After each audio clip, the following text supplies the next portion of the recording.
5 साल पूरे लेकिन इंसाफ अभी भी अधूरा। ये इंसाफ अधूरा इसलिए है क्योंकि हमारी तरफ जो लगने वाले लोग हैं वही आरएसएस और बीजेपी की मदद कर रहे हैं हर तरीके से। कोर्ट की टिप्पणी कितनी महत्वपूर्ण हो जाती है और क्या आगे कपिल मिश्रा की मुश्किलें बढ़ने वाली? आज नहीं तो कल उनके ऊपर मुकदमा भी होना है और उन्हें जेल भी जाना है और इन्हीं दिल्ली दंगों के केस में जाना है। क्या संविधान और लोकतंत्र दोनों के महत्व को खत्म या कम करने की कोशिश बीजेपी लगातार कर रही है? कोशिश नहीं, उनका तो प्रोग्राम है ना। 400 पार करके क्या करना चाहते थे जी? हमारी मुस्लिम तंजीमें हैं सारी, ये आरएसएस के साथ मिलके हमारे खिलाफ काम कर रही है। मैं तो सीधे सीधे बोल रहा हूँ, हर केस में यही खराबी करते हैं। ऐसे दंगे वाले मामले में उमर खालिद हो गए और खालिद सैफी हो गए, कई नाम ऐसे हैं, उनको जमानत नहीं मिल पाती। जब तक आपके लीडर्स फ्रॉड रहेंगे यही होगा जो हो रहा है। नमस्कार, आप देख रहे हैं 4 PM, मैं आपके साथ नफीसा खान। दिल्ली दंगों को 5 साल बीत चुके हैं लेकिन अभी भी दिल्ली दंगों का जख्म हरा है। सैकड़ों गिरफ्तारियां हुई, सैकड़ों FIR दर्ज हुए और कई लोग अभी भी इंसाफ की उम्मीद में। आज 5 साल बीत जाने के बाद भी सवाल बरकरार ये है कि दिल्ली दंगों के आरोपी जो जेल के भीतर हैं, जिनको लेकर अभी तक कोई खासा सुनवाई देखने को नहीं मिलती, किसी तरीके का भी एक्शन देखने को नहीं मिलता, लेकिन क्या वो मुजरिम है? और अगर मुजरिम है या नहीं है तो क्या उनकी सज़ा जो जेल के भीतर काट रहे हैं वो सही है? आज तमाम चीज़ों पर बातचीत करते हैं। मेरे साथ सुप्रीम कोर्ट के जाने माने अधिवक्ता महमूद प्राचा जी हैं। ये वो वकील हैं जो दिल्ली दंगों के आरोपियों के वकील भी रहे हैं, केस को लड़ा, कई लोगों को इंसाफ दिलाया। बहुत बहुत स्वागत है प्राचा जी, शुरुआत किससे की जाए? क्योंकि दिल्ली दंगों के बारे में जब बातचीत की जाती है, जब सवाल उठते हैं तो कई सवाल आते हैं सामने। और अभी का अगर हम बात करें तो दिल्ली दंगों में जो शामिल, चाहे वो भड़काऊ भाषण थे, नफरती बयान या फिर शामिल किसी भी तरीके से थे, कुछ मंत्री बन गए और कुछ अभी भी जेल के अंदर हैं। सबसे पहली प्रतिक्रिया क्या है? 5 साल पूरे लेकिन इंसाफ अभी भी अधूरा। नहीं, इसमें कोई शक नहीं है कि 5 साल तो पूरे हो गए लेकिन इंसाफ अधूरा है। लेकिन ये इंसाफ अधूरा इसलिए है क्योंकि हमारे अपने लोग या हमारे अपने तरफ वाले लोग जो या हमारी तरफ जो लगने वाले लोग हैं वही आरएसएस और बीजेपी की मदद कर रहे हैं हर तरीके से। जहाँ तक मेरा अपना सवाल है, मैंने एक टाइम पे सबसे ज़्यादा केसेस मेरे पास थे लेकिन मेरे ज़्यादातर लोग बरी हो गए हैं और या बेल पे हैं। सिर्फ एक व्यक्ति अभी ऐसा है हमारे पास जो है, जो तस्लीम है, जो UAPA का केस जो है, जो आतंकवाद का केस है, उसकी ज़मानत बाकी है। बाकी सबकी हमने ज़मानत भी करा दी है और ज़्यादातर लोग उसमें से डिस्चार्ज भी हो गए, बरी भी हो गए। ये आधी लड़ाई है, यानी कि कम लड़ाई है, आधी से भी कम लड़ाई है जो हमने अब तक लड़ी है। असली लड़ाई वो है जिसकी वजह से मेरे ऑफिस में रेड भी हुई, मेरे ऊपर मेरा लाइसेंस कैंसिल कराने के लिए भी पब्लिक प्रोसिक्यूटर ने और ऑर्डर्स के लिए लिखा और मुझे इन मुलजिमों का वकील हटाने के लिए भी दिल्ली पुलिस ने और उनके वकीलों ने पूरी जी तोड़ कोशिश की। यहाँ तक कि मेरी वकालत का लाइसेंस कैंसिल कराने की भी जी तोड़ कोशिश की। वो असली काम क्या है कि हमने कपिल मिश्रा जी के खिलाफ, दिल्ली पुलिस के भ्रष्ट अधिकारियों के खिलाफ और आरएसएस और बीजेपी के दूसरे भ्रष्ट लोगों के खिलाफ, जिन लोगों ने साजिश करके दिल्ली CA/NRC के जो पीसफुल प्रोटेस्ट हो रहे थे 2020 की फरवरी में हमले किए और उसके बाद लोगों को झूठा फंसाया और उसके बाद पुलिस को और पुलिस के भ्रष्ट अधिकारियों के द्वारा उन्हीं के खिलाफ झूठे मुकदमे भी कर दिए। उनके खिलाफ कानूनी कार्रवाई करने में सिर्फ और सिर्फ हम ही वकील हैं, क्योंकि हमने पुलिस के अधिकारियों के खिलाफ भी FIR कराई, ये किसी और ने नहीं कराई। हमने जो बीजेपी और आरएसएस के कार्यकर्ता हैं उनको जेल भिजवाने का भी काम किया, ये किसी और ने नहीं किया। हमारे कई केसेस में हमने 156(3) के माध्यम से, अदालत के माध्यम से भी कार्रवाई करी। कपिल मिश्रा जी, अभी एक रिसेंटली ऑर्डर हुआ है जो पुलिस के SHO के खिलाफ तो FIR हुई, मगर कपिल मिश्रा जी के खिलाफ हमें ये बोला गया है कि आप MP MLA कोर्ट में जाओ। उनके खिलाफ भी कई कार्रवाइयाँ चल रही हैं, बहुत जल्दी आपको पता लगेगा। हालांकि ये जो FIR का ऑर्डर हुआ था SHO साहब के खिलाफ, उसका सेशंस कोर्ट ने स्टे कर दिया, लेकिन ये तो होता ही है और होना ही है। ये लड़ाई हमारी लंबी है और लंबी होने की वजह क्या है? क्योंकि इन मजलूमों का दोहन तो बहुत लोगों ने किया, चूसा तो बहुत लोगों ने इन्हें आरएसएस और बीजेपी के साथ मिलके। जैसे अभी लेटेस्ट एग्जांपल है उनका असदुद्दीन ओवैसी साहब का। कहाँ हैं वो?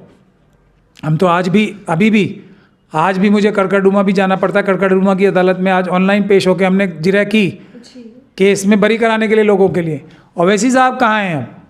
चुनाव ख़त्म, बाय बाय टाटा। कहाँ है उनकी सारी टीम? चुनाव ख़त्म, बाय बाय टाटा। ये बेचारे जो मुस्तफ़ाबाद के ताहिर हुसैन और यहाँ शिफाउर रहमान जो मजलूम थे, उनको ब्लैकमेल करके, धमकियाँ दिलवा के या जिस भी प्रकार से लालच दे के उनको कैंडिडेट बनवाया, आरएसएस और बीजेपी को फ़ायदा पहुंचवाया, 68 की 68 सीटों पे पोलराइज करने की कोशिश की, 2 सीटों पे में से 1 सीट तो हरवाई दी। ये सब काम किए और ये सब काम करके अब अपने हैदराबाद में बिरयानी खा रहे हैं आराम से बैठ के। कहाँ हैं? आए ना अब। तो ये आरएसएस के जो बी टीम नहीं है, जो आरएसएस के मेन एजेंट्स हैं, ये जिम्मेदार हैं सबके, क्योंकि आरएसएस और बीजेपी को ये पता है कि इन सब चीज़ों का हमें फ़ायदा ही फ़ायदा होना है, नुकसान तो कभी नहीं होना। एक तो लोगों को, बेगुनाह लोगों को फंसाया, उनके साथ ज़्यादतियाँ की, लोगों को मरवाया और अब पॉलिटिकल फ़ायदा भी उठाया ओवैसी साहब की मदद से। ये है सबसे बड़े दुर्भाग्य की बात। लेकिन सर, जिस तरीके से कपिल मिश्रा को लेकर कोर्ट की टिप्पणी सामने आ जाती है और कोर्ट ये साफ कहता है कि जो पुलिस है वो कपिल मिश्रा से पूछताछ करने में असफल रही या फिर कोशिश की जा रही है कुछ छुपाने की, तो ऐसे में सवाल ये है कि कोर्ट की टिप्पणी कितनी महत्वपूर्ण हो जाती है और क्या आगे कपिल मिश्रा की मुश्किलें बढ़ने वाली हैं और दिल्ली दंगों को लेकर अभी बहुत कुछ खुलासा होना बाकी है? देखिए, जहाँ तक मैंने जो केस देखे हैं और जिस तरह के सबूत कपिल मिश्रा जी के खिलाफ हैं, मुझे लगता नहीं है, टाइम ज़रूर लगेगा और टाइम लग रहा है ओवैसी साहब जैसे लोगों की वजह से, नहीं तो टाइम भी नहीं लगता, ये भी तय है। तो उनको आज नहीं तो कल उनके ऊपर मुकदमा भी होना है और उन्हें जेल भी जाना है और इन्हीं दिल्ली दंगों के केस में जाना है और उनके साथ उन भ्रष्ट पुलिस अधिकारियों को भी जाना है। समय ज़रूर लगेगा। बाबा साहब डॉक्टर भीमराव अम्बेडकर के संविधान पे चलने वालों के लिए टाइम लगता है, क्योंकि हमारे ऊपर चारों तरफ से प्रेशर है, संस्थान भी क्योंकि उस ऑर्डर में भी है कि कितने लंबे टाइम तक कई जजेस भी बदले उसमें, तब जाके कहीं फैसला आया। तो हमारा काम मुश्किल है, रास्ता लंबा है, लेकिन हमारी तरफ सच है, हमारी तरफ सबूत हैं, हमारी तरफ बाबा साहब डॉक्टर भीमराव अम्बेडकर का संविधान है और हमारे पास रीढ़ की हड्डी है और हम आरएसएस और बीजेपी के एजेंट नहीं हैं। तो जीत ज़रूर होगी हमारी। कपिल मिश्रा जी के खिलाफ केस भी दर्ज होगा और उन्हें जेल भी जाना पड़ेगा, ऐसा मेरा मानना है।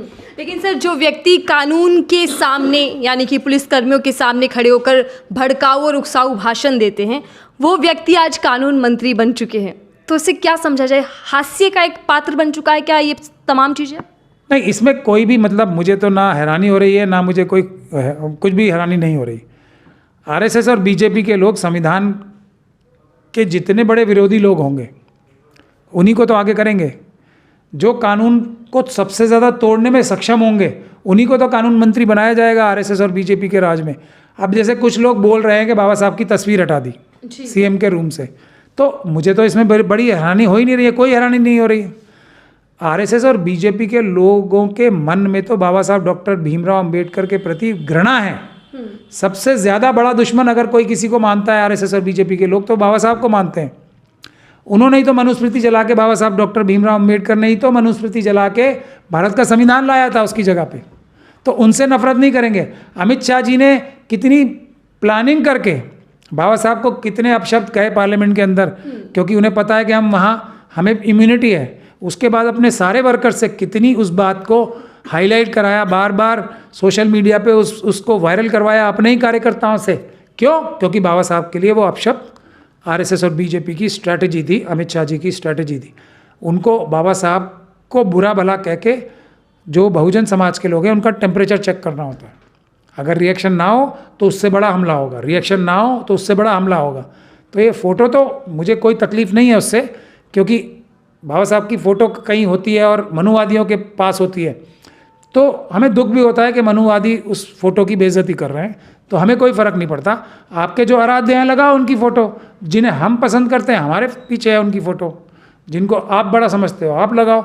अगर वो मोदी जी को पसंद करते हैं तो उनकी चॉइस वो है ना, ये दुनिया देखेगी कि हमारी चॉइस ये है, उनकी चॉइस मोदी जी है। जिस तरीके से पीएम मोदी संविधान को माथे से लगाते हैं और उन्हीं की सरकार उनकी तस्वीर को हटा देती है ऑफिस से, तो उसमें सवाल ये उठ जाता है ना कि सर, क्या संविधान और लोकतंत्र दोनों के महत्व को खत्म या कम करने की कोशिश बीजेपी लगातार कर रही है? कोशिश नहीं, उनका तो प्रोग्राम है ना।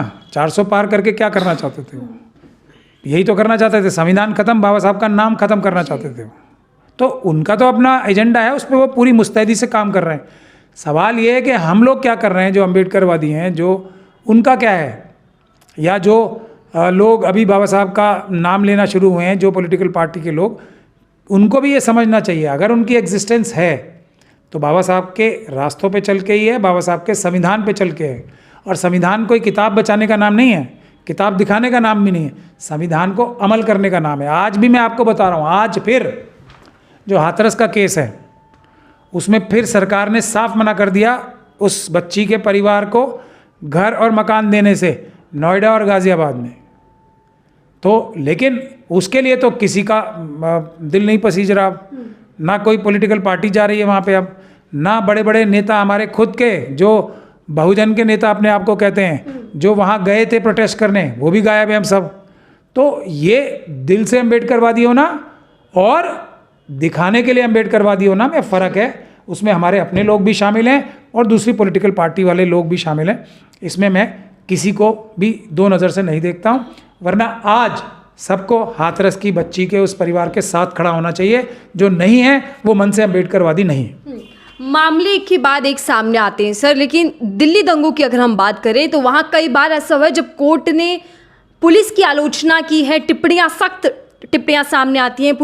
कोर्ट ये भी कहता है कि जो अभियुक्त है उसको गलत तरीके से फंसाया जा रहा है, एक साजिश के तहत सब कुछ हो रहा है। यहाँ तक ये भी कहा जाता है कि जांच सही तरीके से नहीं हो रही, लेकिन सिर्फ टिप्पणियाँ आती हैं, किसी तरीके का एक्शन नहीं आता, किसी तरीके की मदद नहीं दिखती। देखिए, मैं अदालतें कितने निष्पक्ष रूप से काम कर पा रही हैं, नहीं कर पा रही हैं, उस पर टिप्पणी नहीं करना चाहता। वो सबसे बड़ी टिप्पणी हो चुकी है। उस दिन हमको भी शौक लगा था जब 4 सुप्रीम कोर्ट के जजेस ने, सिटिंग जजेस ने 2018 में प्रेस कॉन्फ्रेंस करके ये कहा था कि हमारे ऊपर दबाव है, सुप्रीम कोर्ट के 4 मौजूदा जजेस ने। तो उस दिन से हमें भी शौक लगा और उस दिन से हमने इस नज़र से देखना शुरू किया कि न्यायाधीश भी कितने दबाव में काम कर रहे हैं। तो मुझे कोई हैरानी नहीं है, हर एक संस्थान के ऊपर दबाव है, अदालतों के ऊपर भी दबाव है। और उसका लेटेस्ट एग्जाम्पल ये एडवोकेट्स अमेंडमेंट बिल था, जो कि वकीलों ने मजबूती से अभी कुछ टाइम तक के लिए रोक दिया है। लेकिन जो लोग वकीलों के ऊपर तक ऐसा हमला कर सकते हैं, उनके बारे में आप समझ सकते हैं कि वो न्यायाधीशों को भी क्या छोड़ रहे होंगे। न्यायाधीशों की ढाल तो हम वकील ही हैं, तो न्यायाधीश कितने दबाव में काम कर रहे हैं उसका एग्जाम्पल अभी सुप्रीम कोर्ट में आ भी चुका है। लोकपाल जो हैं हमारे खानविलकर साहब, उन्होंने हाई कोर्ट के जजेस के खिलाफ ही क्रिमिनल एक्शन करने की तैयारी करा दी थी। उन्हीं के हथकड़ी हाई कोर्ट के सिटिंग जजेस के खिलाफ हथकड़ी लगवाने की तैयारी कर रहे थे। ये तो वकील ही थे जिन्होंने रोक लिया।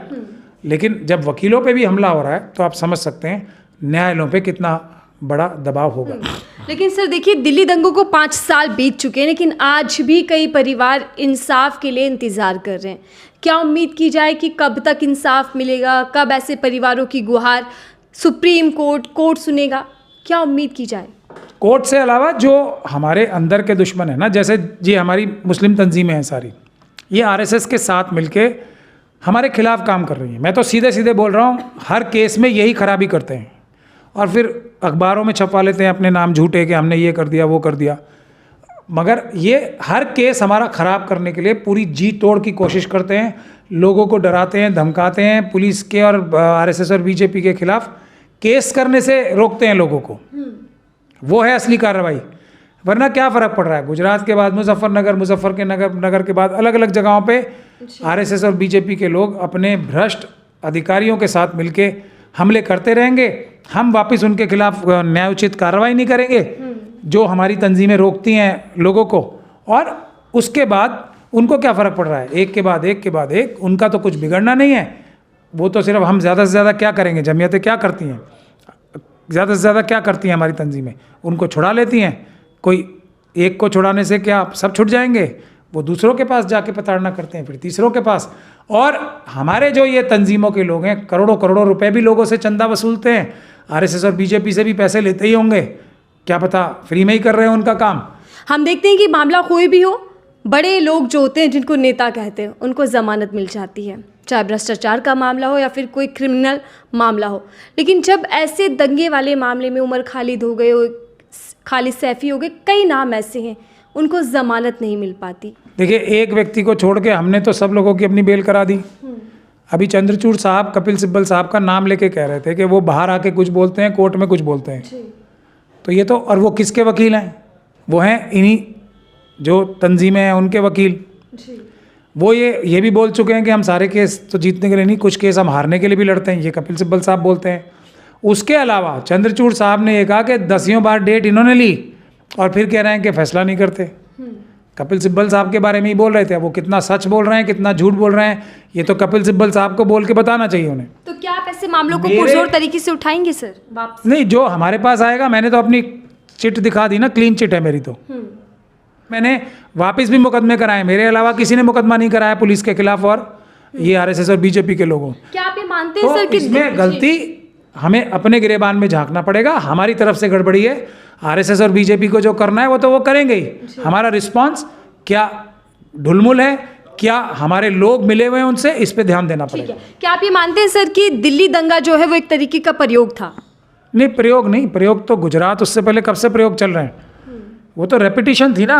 ये तो कहिए कि हम लोग थे यहाँ पे, वरना गुजरात को रिपीट किया जाता है। यहाँ पूरे वेस्टर्न यूपी में, दिल्ली में, हरियाणा में ये तो रोक लग गई हम लोगों की वजह से, क्योंकि हमने मजबूती से कानूनी कार्रवाई की।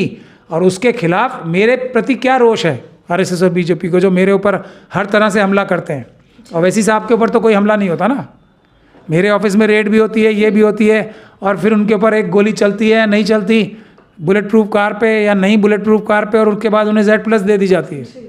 मेरे ऊपर तो खुद ही पुलिस हमले कर रही है। तो ये फ़र्क है। जब तक ये फ़र्क नहीं समझेंगे लोग, यही होगा।